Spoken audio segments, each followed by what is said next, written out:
Hello दोस्तों, नमस्कार। आज हम प्राचीन काल में मलेरिया के उपचार के लिए क्या क्या उपाय किए जाते थे इसके विषय में जानकारी प्राप्त करेंगे। तो कृपया इस वीडियो को अधिक से अधिक सब्सक्राइब करें एंड लाइक करें। जैसे प्राचीन काल में मलेरिया के उपचार के लिए सिनकोमा नामक वृक्ष के छालों से प्राप्त कुनैन औषधि का प्रयोग किया जाता था। कुनैना से मिलती जुलती कुछ कृत्रिम औषधियाँ आज भी प्रचलित होते हैं, जैसे एंटीब्रीन, मेरिडीन, स्ट्रीन, क्लोरोक्विक आदि। डेप्टिया, कैमेक्विन। कालाजार मतलब लिस्मीनियासिस रोग में लेशमीनियासिस नामक प्रजवा परजीवी के कारण होता है। इस रोग में वाहक ब्लू मक्खी सैंड फ्लू फ्लाई होती है।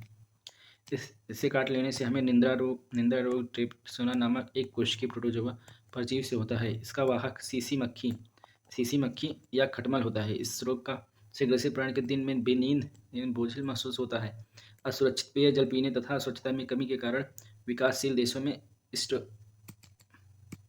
सिस्टोसोमा रूट नामक संचारी रोग महामारी के रूप में फैलता है। महामारी के रूप में फैलता है। यह अत्यंत घातक रोग होता है। यह सिस्टोसोमा नामक पर्ण क्रीम के कारण होता है तथा यह रोग रुधिर वाहिकाओं को प्रभावित करता है। कैसिओलियासिस रोग के कारण भेड़, बकरी, शुअर, भैंस आदि जीवर की बड़ी बड़ी पित्त नालियों में पाए जाने वाले चपटा यकृत क्रीम फेल्सी होता है। नीरोसिस्ट सेरिकोसिस्टीनिया सोबियासिस पित्त क्रीम के कारण होता है। केंद्रीय तंत्रिका तंत्र को प्रभावित करता है। यह केंद्रीय तंत्रिका तंत्र को प्रभावित करता है। सुअर के मांस खाने या फित क्रीम के अंडे खाने से संक्रमित जल पीने से होता है।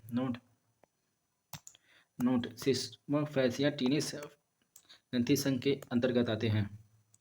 संघ निकोडक की लगभग 50 प्रजातियां मानव शरीर में पाई जाती हैं तथा मानव हानि पहुंचाती है। फाइलेरिया, स्लिट पद, हाथी पांव, फील पांव जिसे या फील पांव मतलब हाथी पांव मतलब पैर बड़े बड़े, फील पांव यह शरीर में वेचोरे बैक्टीरिया नामक गोल क्रीम निकफेटा के संक्रमण द्वारा होता है। यह क्रीम मनुष्य के लिम्फ ग्रंथियों में पहुंचकर तीन से संक्रमित करता है। इसे फैलाने के पश्चात वाहक कार्य मद्राक्युलेसिस मच्छर करता है।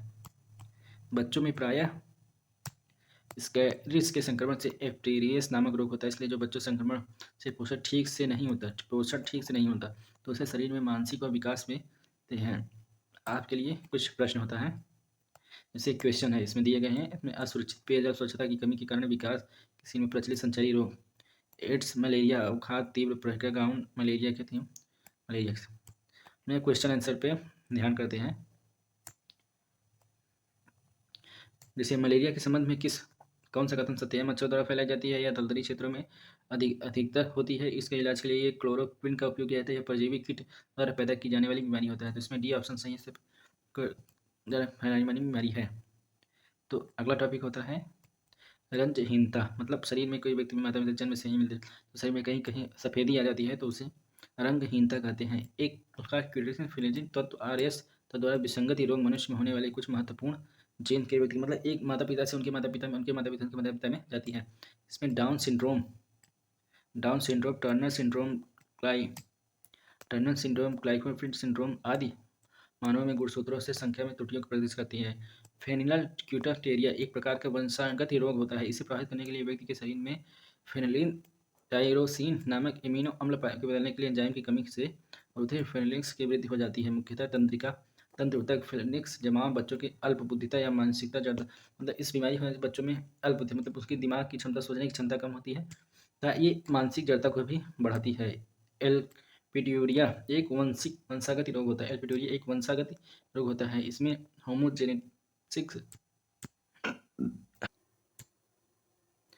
होमोजेनिक अम्ल के विखंडन नहीं हो पाता। ये रुधिर की मात्रा बढ़ जाती है। मूत्र में इसका उत्सर्जन नहीं हो पाता था। ये जोड़ों में जमाव तथा गठिया रोग भी हो जाता है।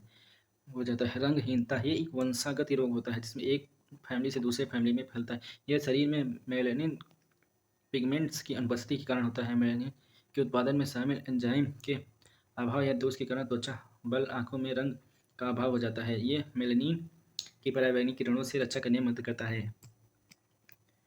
अगला है पेशी दुपोषण या यक्ष गुणसूत्र वाले संलग्न के आनुवांशिक रोग है, मतलब एक पीढ़ी से दूसरे पीढ़ी में फैलता है, जो कि यक्ष गुणसूत्र वाले मौजूद अप्रवासी जिन के निष्पीड़न के उत्पन्न होता है। यह पीढ़ी दर पीढ़ी चलता रहता है। इसका इलाज कराना यह रोग पीढ़ी दर पीढ़ी चलता रहता है। नोट: मनुष्य में लैंगिक लक्षणों के जीन्स मुख्यतः लिंग गुणसूत्रों में होते हैं, किंतु लैंगिक लक्षणों में अतिरिक्त कुछ दैहिक लक्षण जिन्स में भी लिंग गुणसूत्रों में उपस्थित हो जाते हैं। लिंग संलग्न गुण मतलब होते हैं। अगला है हीमोफीलिया। यह एक आनुवंशिक लिंग संलग्न रोग है। इसमें रोगियों को चोट पर काफ़ी समय रुधिर में प्रोटीन में कमी के कारण थक्को नहीं जम पाते। यह रुधिर लगातार बहता मतलब जैसे खून बहने लगा तो बहता है, लेकिन कोई फिटकरी में हीमोफीलिया की कमी से उसमें खून बनने लगता है और उसमें इकट्ठा मतलब जम नहीं पाता है, तो इस बीमारी से ये होता है। यह रोग प्रायः पुरुषों में ही पाया जाता है। ये पुरुषों में ही पाया जाता है, जबकि स्त्रियों में इसकी वाहक कैरियर एक अप्रबल संलग्न वंशागत रोग होता है। इस रोग के प्रारंभ में महारानी विक्टोरिया को जन्म से माना जाता है। इस रोग का प्रारंभ महारानी विक्टोरिया के महारानी विक्टोरिया से माना जाता है। जैसे शाही रोग, भाई बड़े लोग बड़ी पहचान, महारानी विक्टोरिया को हुआ तो इसे शाही रोग का नाम दे दिया गया था। थैलेसिया यह बच्चों के माता पिता के आनुवंशिक तौर पर मिलने वाला एक जन्मजात रोग होता है। इसे रोग को शरीर से हीमोग्लोबिन संश्लेषण की क्षमता नहीं होती। शरीर में अत्यधिक अरक्तता उत्पन्न हो जाती है। अतिरिक्त रुधिर आवश्यकताएं पड़ती हैं। अगली डाउन सिंड्रोम। 21वीं सदी के गुणसूत्रों की बजाय दो की बजाय तीन होते हैं। तीन समाजगत गुणसूत्र ऐसे समूह कहते हैं। इन्हें सिंड्रोम वाले व्यक्ति के सिर गोल, गर्दन मोटी तथा मुंह खुला हुआ, आंखें तिरछी होती हैं। इससे प्रभावित पुरुष को नपुंसक भी होते हैं। भाई इतनी बीमारियां होती हैं। डाउन सिंड्रोम 21वीं सदी में गुणसूत्र में दो की बजाय तीन होते हैं। इसमें तीन जन्मजात गुणसूत्र ऐसे समूह में ट्रेसिस कहते हैं। ये सिंड्रोम वाले व्यक्ति को सिर गोल, गर्दन मोटी, मुंह गला व आंख तिरछी, इसमें प्रभावित मनुष्य को नपुंसक भी होते हैं। Turner syndrome. इस लिंगसूत्र गुणसूत्रों में 23 जोड़ी केवल एक एक्स गुणसूत्र उपस्थित होते हैं, अर्थात ये मानसून 40+X होते हैं। इसमें प्रभावित स्त्रियों की नपुंसकता इससे प्रभावित स्त्रियों में भी नपुंसकता होती है। इसमें प्रभावित स्त्रियों में भी टर्नर सिंड्रोम। इसमें 23वीं जोड़ी केवल एक एक्स गुणसूत्र उपस्थित होता है, अर्थात यह मानसून में मानसोमिक 44+X प्रभावित स्त्रियों में नपुंसकता क्लाइनो फेडी सिंड्रोम। इस लिंग में गुणसूत्र दो की बजाय तीन होते हैं, अर्थात यह लिंग गुणसूत्र के लिए टेरोमिक 44+X+Y होते हैं। इससे प्रभावित पुरुषों में भी नपुंसकता होती है। आज के लिए इतना ही। कल हम वर्णांतर के विषय में आगे जानकारी प्राप्त करेंगे। धन्यवाद।